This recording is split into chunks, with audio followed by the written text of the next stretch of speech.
Kung ituloy na balik ng tadhana, ang araw na ika'y mawawala. Umuulan ng gabing yon. Mabagal na tumama ang patak ng ulan sa salamin ng apartment habang nakahiga si Liam sa sofa. Hawak ang kamera niya ang matagal nang hindi ginagamit. Madilim ang sala maliban sa mahinang ilaw mula sa kusina. Tahimik, masyadong tahimik. Hanggang sa bumukas ang pinto. Buhay ka pa pala. Napatingin si Liam at agad bumagad ang pamilyar ng ngiti ni Ren. Habang bitbit nito ang bag ng convenience store snacks.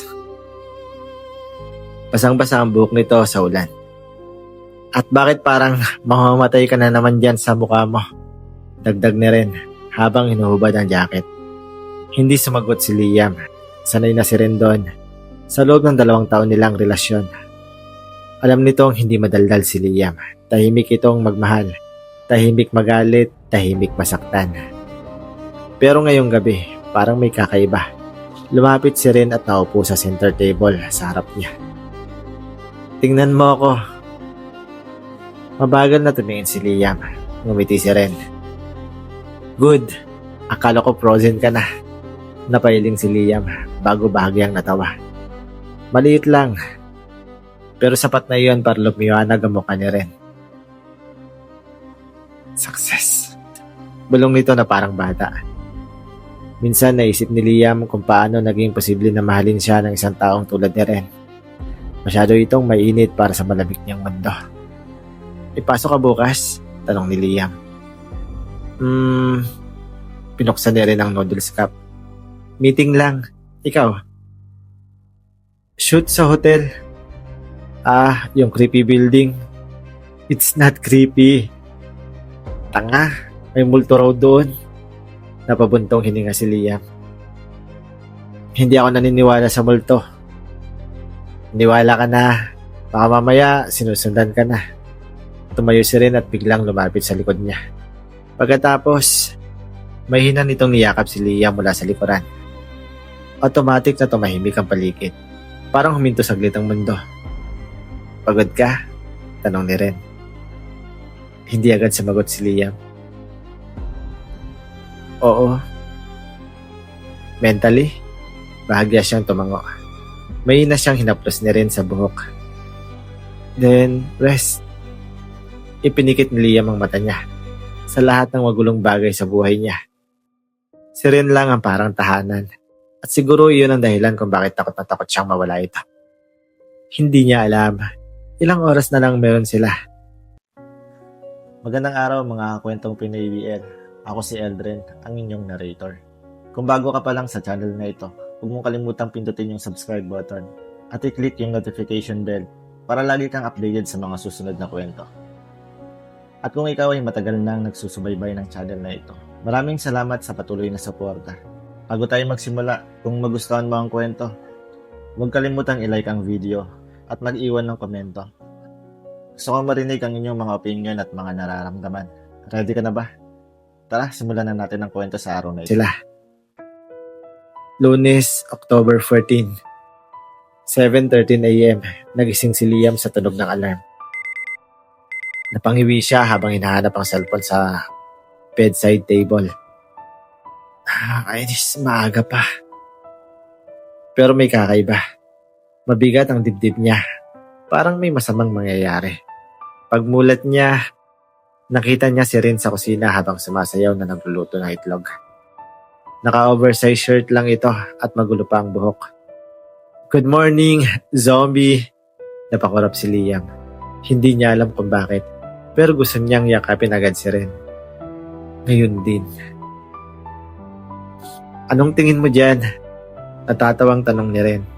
Biglang tumayo si Liam at nilapitan siya. Uy, hindi na nakapagsalita si Ren nang bigla siyang yakapin ni Liam ng mahigpit. Tahimik, ramdam ni Ren ang mabigat na paghinga nito. Liam, stay. Nagulat si Ren. Ano? Huwag kang alis ngayon. May nightmare ka ba? Hindi sumagot si Liam. Hindi niya maipaliwanag. Pero parang boses sa utak niya ang sumisigaw. Something bad is coming. Maya-maya natawa si Ren. Babe, kung ayaw mo lang ako pumasok, sabihin mo lang diretso. Hindi ngumiti si Liam. At doon bahagyang nagbago ang ekspresyon ni Ren. Seryoso ka? Oo. Teka, ano bang meron? I don't know. At iyon ang totoo. Hindi niya alam kung bakit nanginginig ang kamay niya. Bakit parang may mali? Bakit parang ito ang huling araw nila? 11:48 AM. Nasa hotel shoot si Liam. Pero hindi siya makapag-focus. Palaging bumabalik ang isip niya kay Ren. Nag-text siya. Nasaan ka? Walang reply. Makalipas ang ilang minuto, tumunog ang cellphone niya. Hindi si Ren. Unknown number. Hello? Tahimik. Static lang. Pagkatapos may boses. Mahina. Distorted. You can save him. Napatayo agad si Liam. Hello? Sino to? Call ended. Nanlamig ang buong katawan niya. Kasunod nun, biglang nag-vibrate ulit ang cellphone niya. Message from Ren. Sorry, nasa meeting. Kaya na tayo mag-usap. Mabilis siyang napabuntong hininga. Okay lang si Ren. Okay pa. Pero bakit parang hindi nawawala ang kaba niya? 6:32 PM. Malakas ang ulan. Traffic. Madilim ang kalangitan. Habang nagmamaneho si Liam pauwi, paulit-ulit niyang tinatawagan si Ren. No answer. Pick up. Nagring ulit. Wala pa rin. Hanggang isang malakas na pagsabog ang yumalig sa paligid. Napahinto lahat ng sasakyan. Napatingin si Liam sa unahan. At doon tumigil ang mundo niya. Apoy. Wasak na sasakyan. Mga tao nagsisigawan. Sirena ng ambulansya. At sa gitna ng lahat, nakita niya ang kotse ni Ren. No! Bigla siyang bumaba sa sasakyan kahit umuulan. Tumakbo, sumigaw. Ren! Pinipigilan siya ng mga tao pero wala siyang marinig. Parang underwater lahat. Paglapit niya, nakita niya ang katawan ni Ren sa loob ng nasusunog na kotse. Dugo, masagang salamin, at pinakamasakit. Nakatingin pa rin si Ren sa kanya. Buhay pa, mahina. Nanginginig si Liam habang pilit pinupuksan ng pinto. Help! Somebody help! Pero huli na, napatingin si Ren sa kanya. At kahit tuguan, mahina itong ngumiti. Parang inaalo pa siya. Then, mahina nitong sinabi. Run! Lumiyab ang sasakyan. Tumalsik si Liam sa kalsada. Sumabog ang paligid. At kasabay nun, nagdilim ang mundo. 7:13 AM. Biglang napamulat si Liam. Mabilis ang paghinga niya. Pawis na pawis. Nanginginig. At tumunog ang alarm. Parehong alarm, parehong oras. Unti-unti siyang napalingon sa kusina. At doon, nakita niya si Ren. Nagluluto, sumasayaw. Good morning, zombie. Nalaki ang mata niya. Hindi siya makahinga. What? Ngumiti si Ren. Anong what? Tumayo agad si Liam. Mabilis, natumba pa ang upuan. Liam! Lumapit siya kay Ren at hinawakan ang mukha nito. Mainit, totoo, buhay. Hindi makapagsalita si Liam. Naiiyak siya. Hindi niya maintindihan. Babe, okay ka lang? Biglang napatingin si Liam sa kamay niya. May sugat. Parehong sugat sa nakuha niya kagabi bago humabog ang kotse. Dahan-dahan siyang namutla. Hindi yun panaginip. At noon nagsimula ang takot. Gabing iyon, hindi makatulog si Liam. Paulit-ulit iniisip ang nangyari. Patay si Red. Namatay siya. Pero bakit nandito ulit? Bakit bumalik ang araw? Mabigat ang paghinga niya habang pumasok sa banyo. Pagbukas niya ng ilaw, napahinto siya. May nakasulat sa salamin. Unti-unting lumitaw mula sa steam. Parang may invisible na kamay na sumulat. You can save him. Biglang namatay ang ilaw. Madilim, tahimik. At sa loob ng ilang segundo matapos mamatay ang ilaw, Wala nang ibang marinig si Liam kundi ang mabilis niyang paghinga. Nakatingin lang siya sa salamin. Sa mensaheng unti-unting nawawala kasama ang steam. You can save him. Pagbalik ng ilaw, wala na ang sulat. Malinis na ulit ang salamin. Parang walang nangyari. Pero nanginginig ang kamay ni Liam. Hindi ito normal. Hindi ito simpleng coincidence. May nangyayari. At pakiramdam niya, unti-unti siyang nilalaman nito. 3:17 a.m. Hindi natulog si Liam buong gabi. Nakaupo lang siya sa gilid ng kama habang pinapanood matulog si Ren. Buhay, humihinga, mainit. Pero bawat segundo, takot siyang mawala ulit ito. Maya-maya gumalaw si Ren. May hinang napamulat. Babe? Hindi sumagot si Liam. Napakunot ng noo si Ren nang makitang nakatitig lang ito sa kanya. Oy, bakit parang gusto mong umiyak? Tahimik, pagkatapos ay dahan-dahang nagsalita si Liam. May mangyayaring masama. Napabuntong hininga si Ren. Ayan na naman tayo. Seryoso ako. Liam. Please. Natahimik si Ren. Ramdam niyang hindi biro ang takot sa boses nito. Kaya bumangon siya at umupo sa harap ni Liam. Hinga ka muna. Hindi mo naiintindihan. Then, explain. Pero paano? Paano niya ipapaliwanag na nakita niyang masunog ng buhay ang taong mahal niya? Na nagising siya sa parehong araw, na parang nakulong siya sa bangungot. Mamamatay ka. May niyang sabi. Tumigil si Ren. Saglit. Pagkatapos, natawa ito ng mahina. Grabe ka naman agad. Hindi ngumiti si Liam. At doon nawala ang ngiti ni Ren. Wait, totoo ba? Hindi kita pwedeng palabasin ngayon. Liam, please. Tahimik ulit. Mahabang katahimikan. Hanggang sa bumuntong hininga si Ren. Fine. Agad na patingin si Liam. Talaga? Vacation leave muna ako ngayon para hindi ka naman magmukhang nasisiraan. Bahagyang natawa si Liam. Unang beses simula kagabi. At para kay Ren, sapat na yon. Hindi niya alam. Kahit anong gawin nila, darating pa rin ang katapusan. 11:26 a.m. Lumabas sandali si Liam para bumili ng gamot. 17 missed calls agad mula kay Ren nang tumingin siya sa cellphone. Nalamig siya. Mabilis siyang tumawag. Ren? Babe. Napasandal si Liam sa pader sa sobrang relief. Anong nangyari? May lalaki sumusunod sa akin. Tumigil ang mundo niya. Ano? Nasaktan ka? Sa kabay sa kabilang street.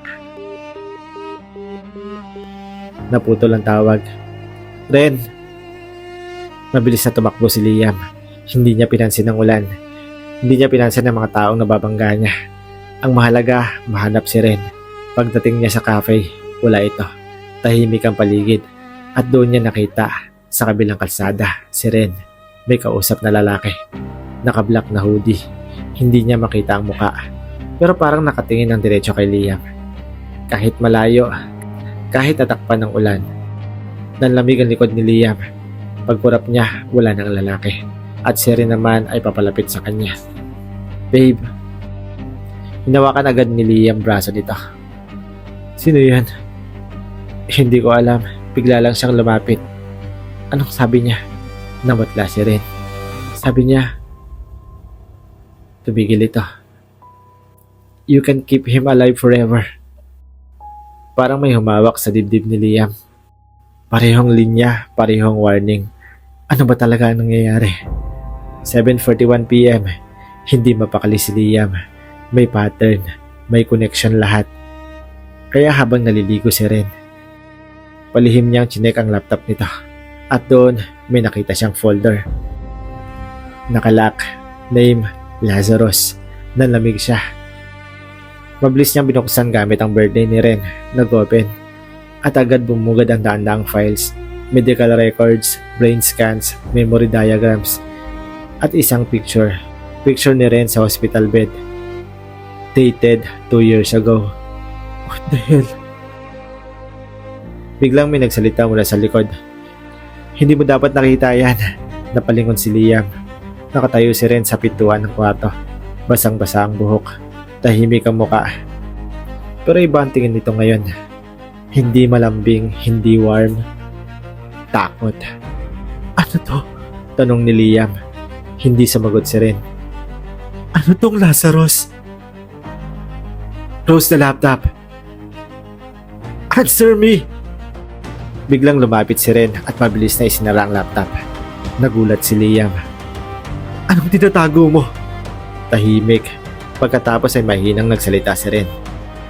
Hindi mo pa dapat maalala. Tumigil si Liam. Ano? At doon unang beses siyang kinalabutan kay Ren. Dahil sa paraan ng pagsasalita nito. Parang matagal na nitong alam ang lahat. 10:58 PM. Hindi sila nag-usap.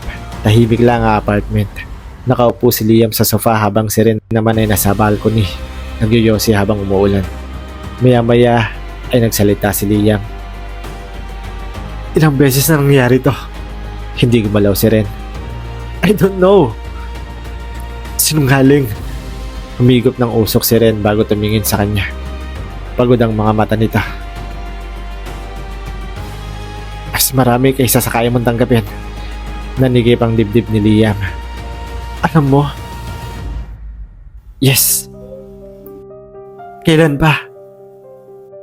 After the third reset, parang may sumabog sa utak ni Liam. Reset? So, totoo?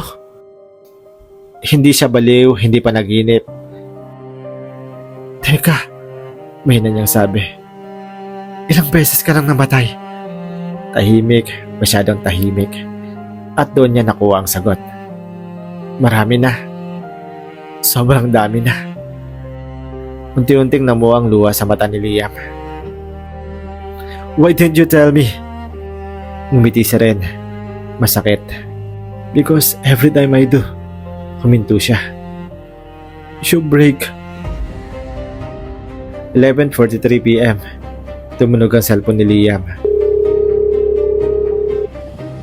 Ano number? Mabilis niyang sinagot. Hello?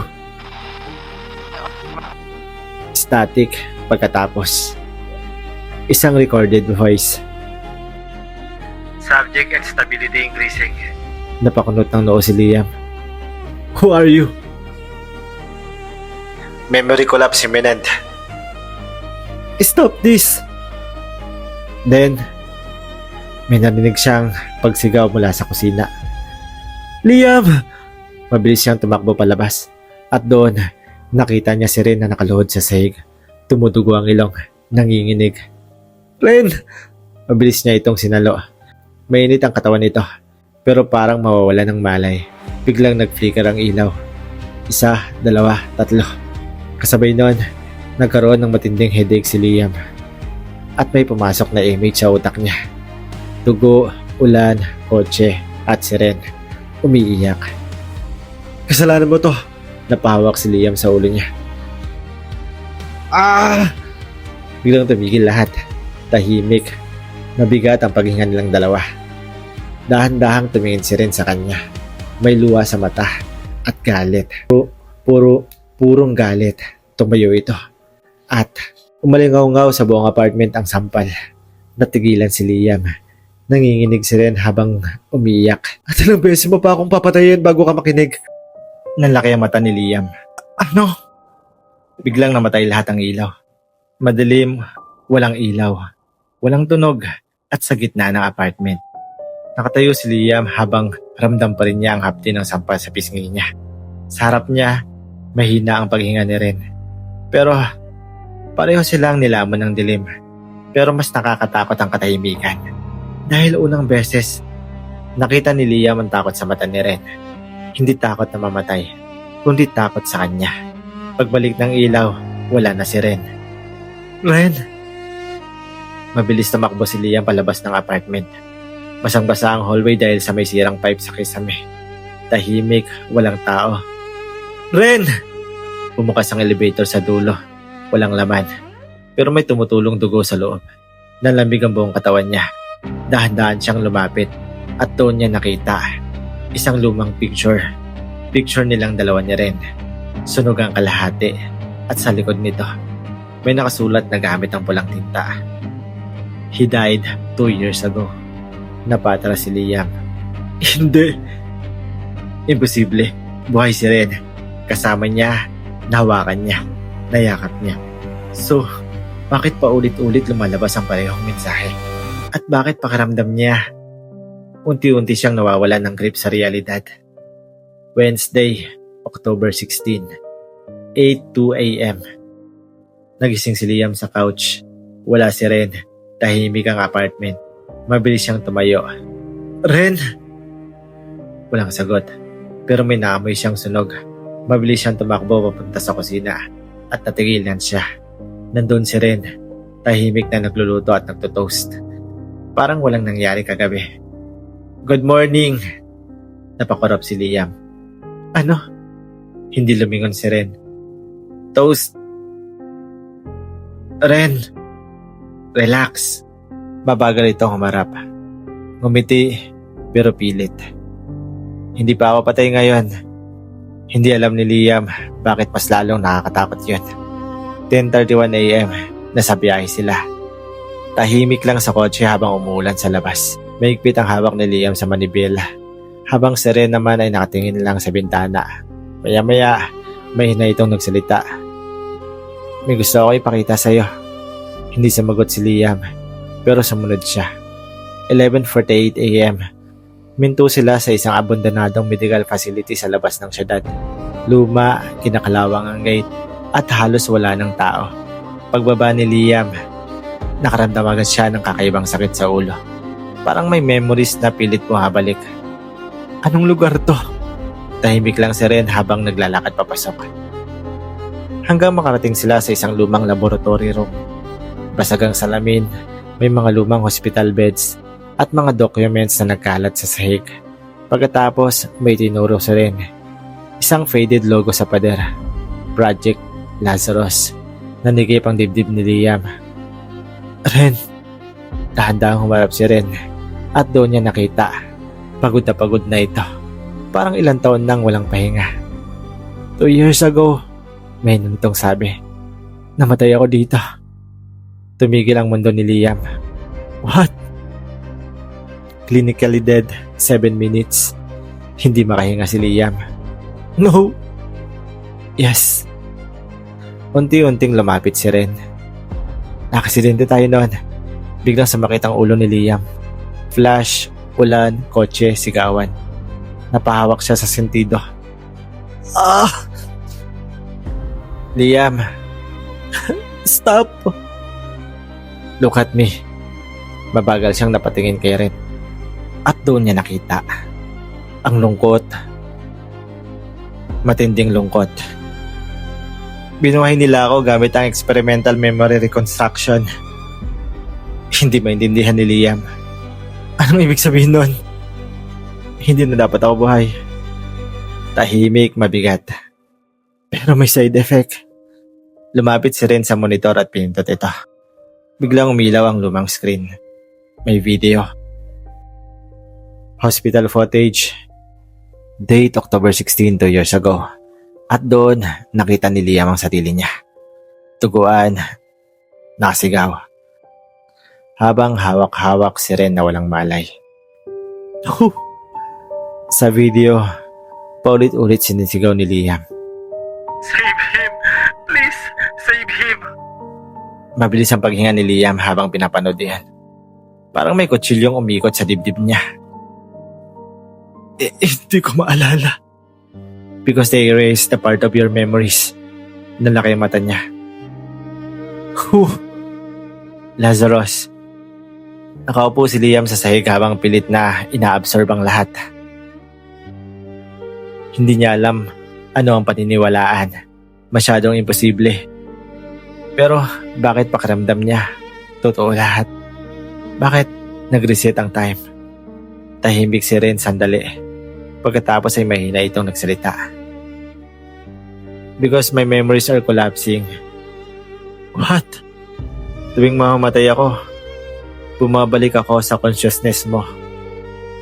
Sa strong emotional checkpoint, hindi agad naintindihan ni Liam. Hanggang sa trauma realization, the week before your death, tumango si Ren. Connected na memories natin. Mabagal, umiling si Liam. No. Every reset, nanginginig na boses na rin. Mas nawawala ako. Tumigil si Liam. Anong ibig sabihin? Hindi sumagot agad si Ren. Sa halip, nilabas niya ang cellphone niya.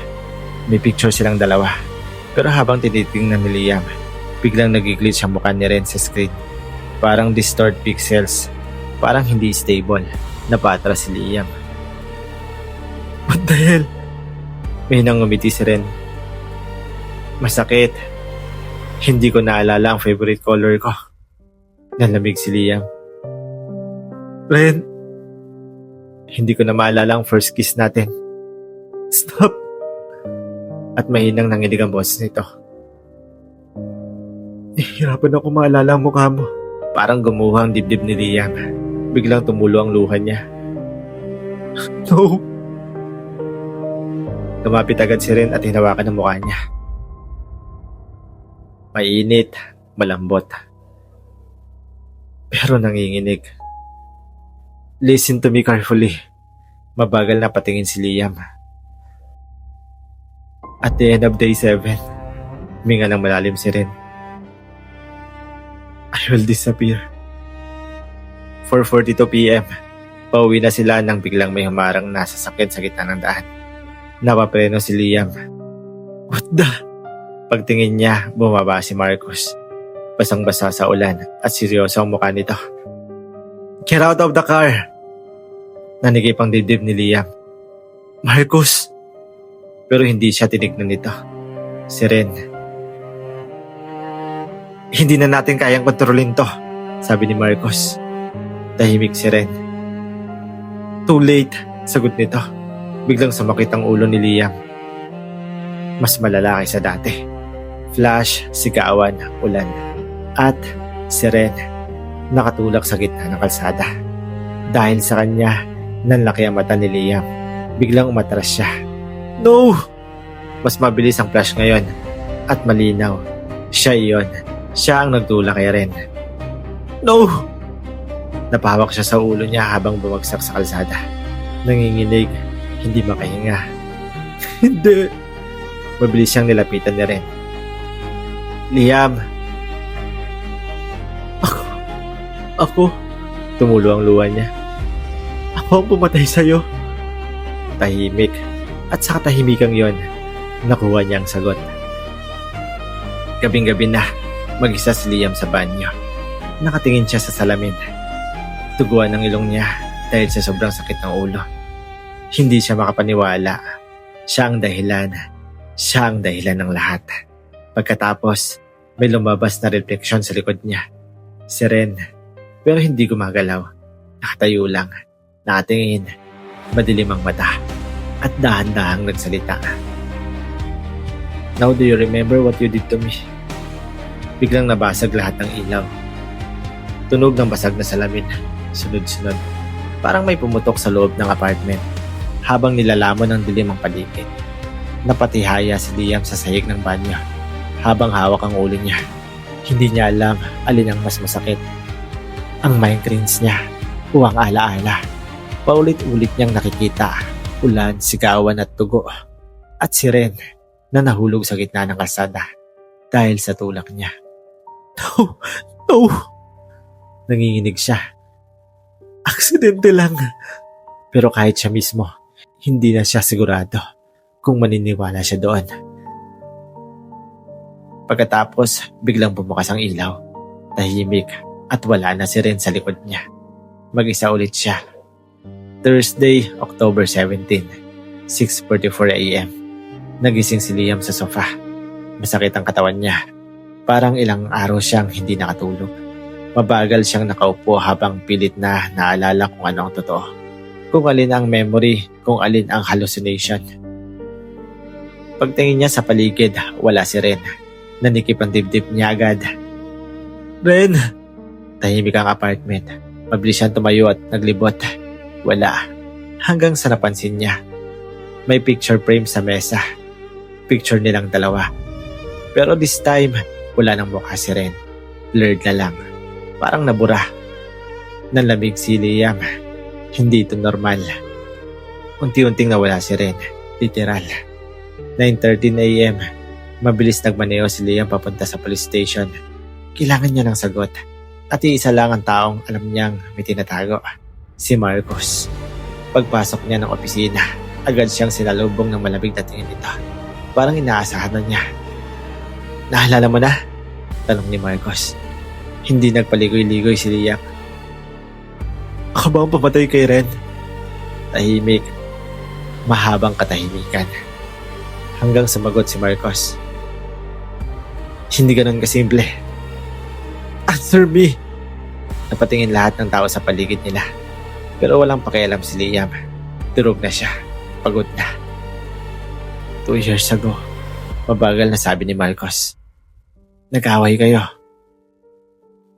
Biglang bumalik ang fragment sa isip ni Liam. Rooftop, ulan, sigawan. Tinago mo sa akin to. Boses ni Ren. Hindi ko ginusto. Sarili niyang boses. Napahawak si Liam sa mesa. Ano ba talaga tong Lazarus? Tahimik sandali si Marcos. Pagkatapos ay inilapag niya ang isang folder sa harap ni Liam. Classified files at sa gitna, isang pangalan. Subject 0, Liam Valdez. Nanlaki ang mata niya. Ano? Hindi si Ren ang original test subject. Parang huminto ang paligid. Ikaw. 11:02 a.m. Isang oras silang nasa interrogation room. Tahimik, mabigat ang hangin. Habang isa-isang binabasag ni Marcos ang realidad ni Liam. May generative neurical condition ka noon. Hindi nakahinga si Liam. What? Unti-unting namamatay ang memory function mo. Biglang sumakit ang ulo niya. Mga flash. Hospital, gamot, MRI scan. Imposible. Hindi. Lazaro offered experimental treatment. Unti-unting nanginig ang kamay ni Liam. At first, kumana. Then why I can't remember anything of this? Because the treatment failed. Tumigil si Marcos. At dapat patay ka na noon. Parang may malamig na tubig na binuhos sa buong katawan ni Liam. Pero ayaw tanggapin ni Ren. Tahimik, mabigat. Ginawa niyang lahat para iligtas ka. Bilang bumalik ang isang alaala. Si Ren, umiiyak sa hallway ng hospital. Use me instead. Nanlaki ang mata ni Liam. No! Tumango si Marcos. Si Ren ang naging replacement ng host Lazarus memory system. Hindi agad naintindihan ni Liam. Hanggang sa tumama sa realization. Kaya unstable si Ren. Kaya may resets.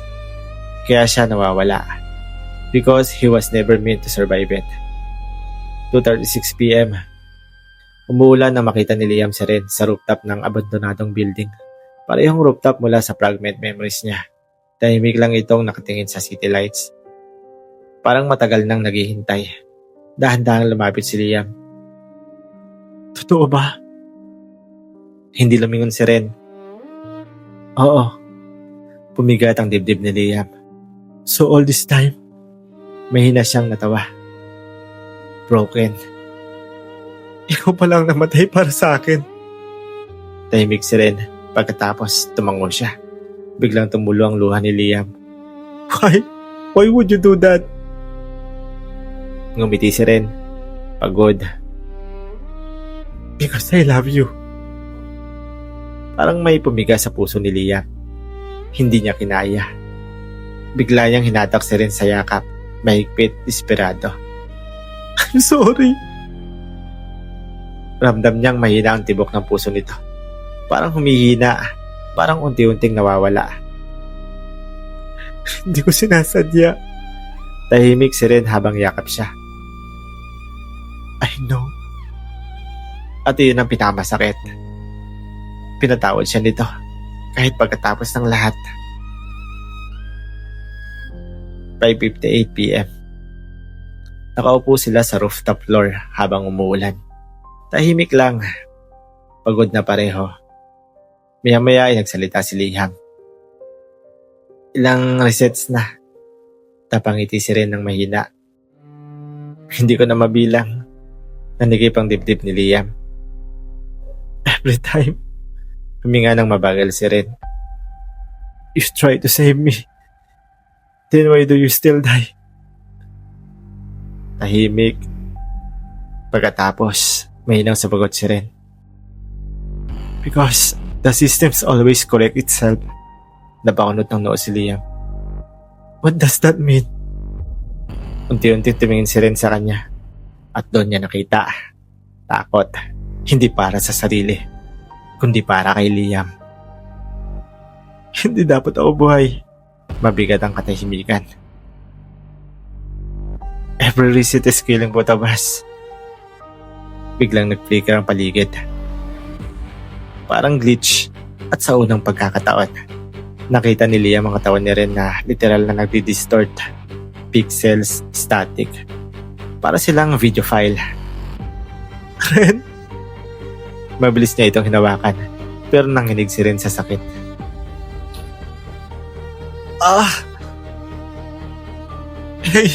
Hey, look at me. May nang huminga si Ren. May dugo sa ilong. At the end, napapikit ito. Isa lang ang matitira. Nanlamig si Liam. What? Unti-unting tumulo ang luha ni Ren. At saka ito bumulong. The system choose you. 8:11 p.m. Bumalik si Liam sa apartment ng mag-isa. Tahimik, walang ilaw. Pakiramdam niya na wala na ang ulo niya sa dami ng nalaman. At sa gitna ng sala, may nakabang. Si Marcos, nakaupo lang sa dilim. Hindi mo sinabi lahat, sabi ni Liam. Tahimik si Marcos pagkatapos ay tumayo. At hindi mo na rin naalala lahat. Napakunot na si Liam. Ano pa bang meron? Dahan-dahang inilabas ni Marcos ang lumang voice recorder. At this point, mahina niyang sinabi. Deserve mo nang marinig. Pinindot niya ang play. Static. Pagkatapos, boses ni Ren ay hina, umiiyak. If this works, Liam survives. Kasunod nun, sarili niyang boses. Galit, wasak. You use yourself for the experiment. Then, sigawan. May nabasag at biglang narinig ni Ren. Liam, wait! Tumigil ang recording. Nanigas si Liam. Dahil naalala niya. Hindi niya tinulak si Ren dahil galit siya. Tinulak niya ito. Dahil sinubukan niya itong hilain palayo sa paparating na sasakyan. Pero nadula si Ren sa ulan. At iyon ang aksidente ay kinamatay nito. Unti-unting namuha ang luha sa mata ni Liam. Aksidente. May na siyang napaluhod. Oh God. Tahimik si Marcos at doon nagsimula ang lahat. Gabing-gabi, nasa apartment balcony si Liam habang umuulan. Tahimik pagkatapos, may narinig siyang mahinang yapak. Paglingon niya, nakatayo si Ren sa likod niya. Pero iba na. Mas maputla. Mas transparent. Parang multo. Mahina itong ngumiti. At saka bumulong. The only way to stop this is let me die. Tahimik ang gabi, walang ulan. Walang kulog. Parang unang beses huminto ang mundo. Matapos ang napakaraming resets. Nakatayo lang si Liam sa balcony habang hawak ng mahigpit ang railings. Paulit-ulit tumatakbo sa isip niya ang huling sinabi ni Ren.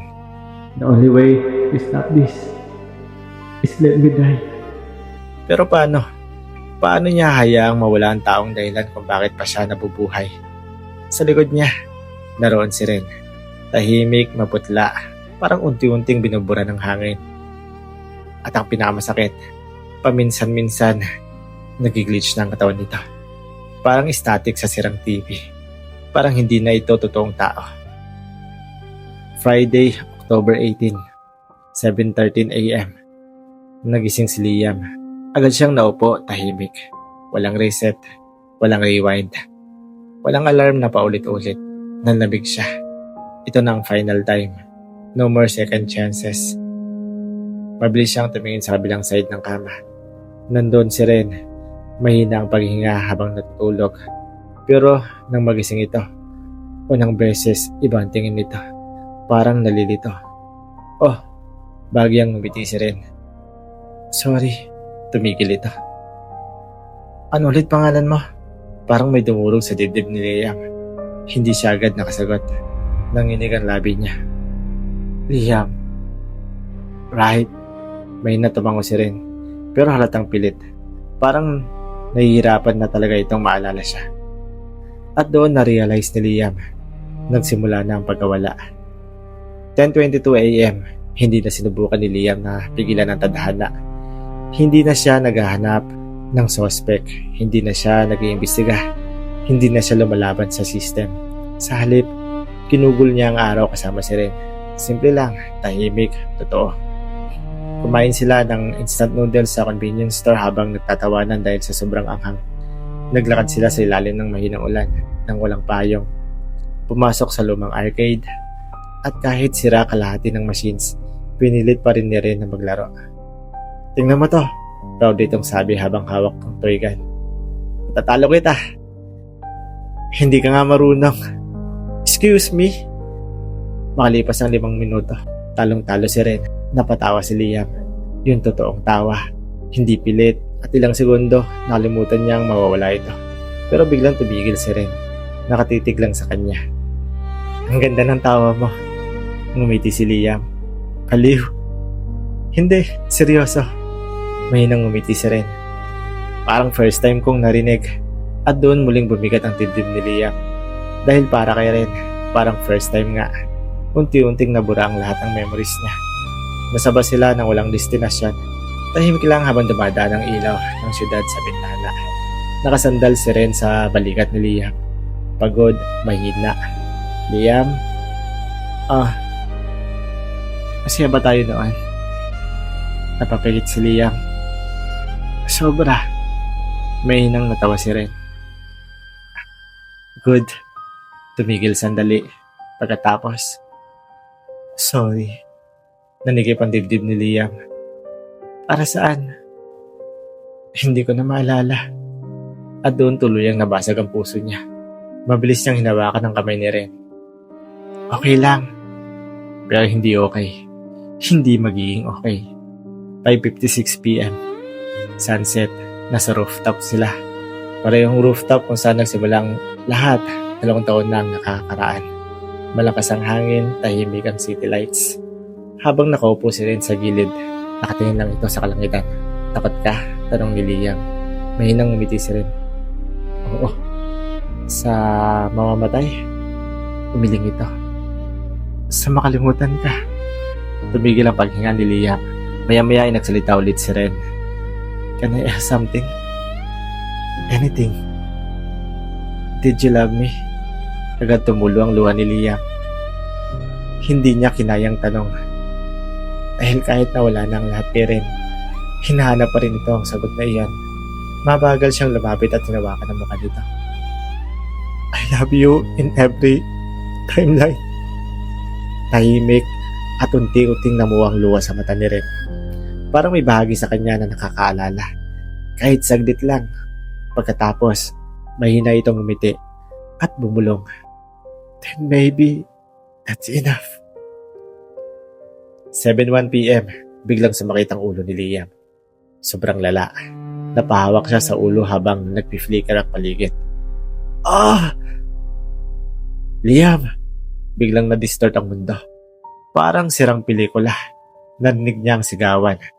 Hospital alarm si static at sunod-sunod bumalik ang memories. Ang totoo, hindi time loop. Hindi supernatural. Hindi parallel times. Isa lang pala lahat. Isang collapsing memory reconstruction. At siya, nasa hospital. Comatose. Nanlaki ang mata ni Liam habang bumabalik ang lahat. 2 years ago, namatay si Ren sa aksidente. Instantly, hindi na ito nabuhay. Hindi nagkaroon ng Lazarus success. Lahat na nangyari pagkatapos. Memory simulation lang ng utak ni Liam. Dahil hindi niya matanggap ang pagkawala nito. Kaya paulit-ulit niyang nire-recreate ang last week. Paulit-ulit hanggang masira ang sarili niyang isip. No! No! Nanginginig siya. Hindi makahinga. Paglingon niya kay Ren, unti-unti na itong nawala. Parang abo sa hangin. Ren! Maihinang umiti si Ren. Mas malinaw na ngayon. Mas payapa. Parang alam na nito ang katotohanan. You know now. Napaiyak si Liam. No, please. Pero dumaan na sa kamay niya ang katawan ni Ren. Hindi na ito totoo. Please, stay. Ngumiti si Ren habang may luha rin sa mga mata. I can't. Nawasak si Liam. Hindi ko kaya. I know. Mahina na hinawakan ni Ren ang pisngi niya.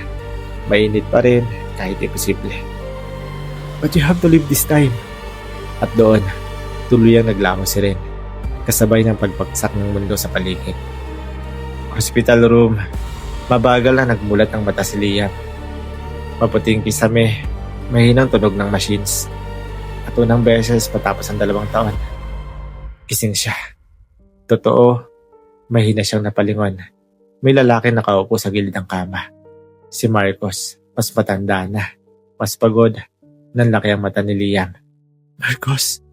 Tahimik itong tumango. Nanginginig ang labi ni Liam. At sa kanya tinanong ang bagay na matagal na niyang alam na sagot. Nasaan si Ren? Tahimik ang kwarto. At sa katahimikan iyon, naiintindihan niya ang lahat. Unti-unting tumulo ang luha niya. Pero this time, wala nang reset. Wala nang pagtakas. Totoo na ang lahat. Maya-maya may inabot si Marcos. Lumang kamera. Kamera ni Liam. May hina niya itong binuksan. At doon niya nakita isang litrato nilang dalawa ni Ren. Masaya, totoo, buhay. Sa likod ng picture may nakasulat na sulat kamay. Pamilyar na sulat ni Ren. You have to leave this time. Tuluyang bumagsak ang luha ni Liam. At sa unang pagkakataon, umiyak siya nang wala si Ren sa harap niya. Madaling araw, nasa wheelchair si Liam sa hospital balcony. Tahimik niyang pinapanood na sumikat ang araw. May hinang hangin at sa ilang segundo, akala niya may narinig siyang pamilyar na boses. Hey, zombie! Napapikit si Liam habang bahagyang napangiti sa gitna ng luha.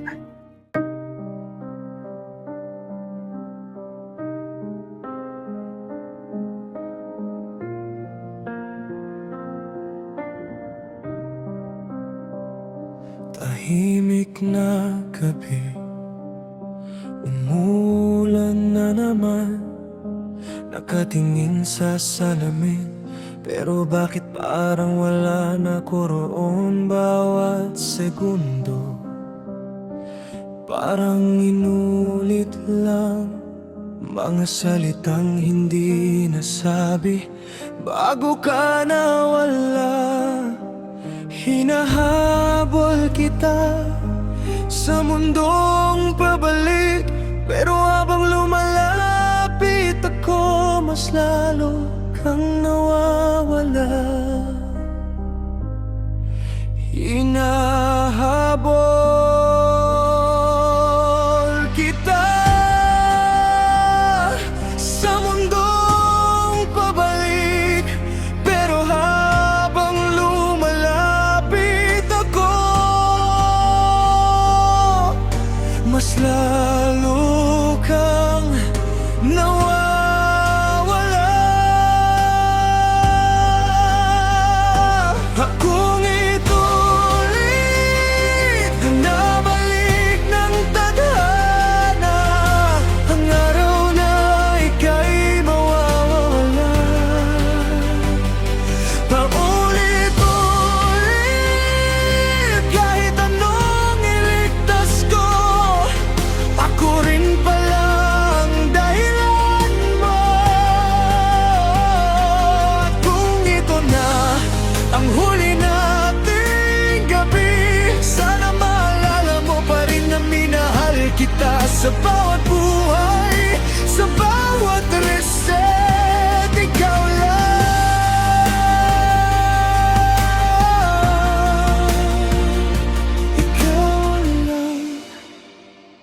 Napapagod na rin yung puso kong tumakbo sa alaalang unti-unting binuburang ang panahon. Naririnig pa rin yung boses mo sa ulan, pero pagising ko multo na lang ng kahapon. Kahit hawakan kita, parang hangin ka na lang.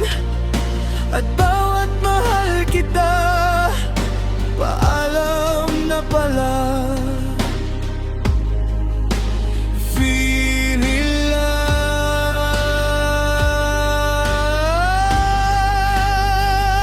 Paulit-ulit, pinipilit kitang iligtas habang ako'y unti-unting nawawasak. Paulit-ulit, hanggang sa maintindihan na hindi lahat kayang labanan. At kung mawala ka sa dulo ng alaala, mananatili ka sa bawat litrato, sa bawat luha, sa bawat gabi. Ikaw lang,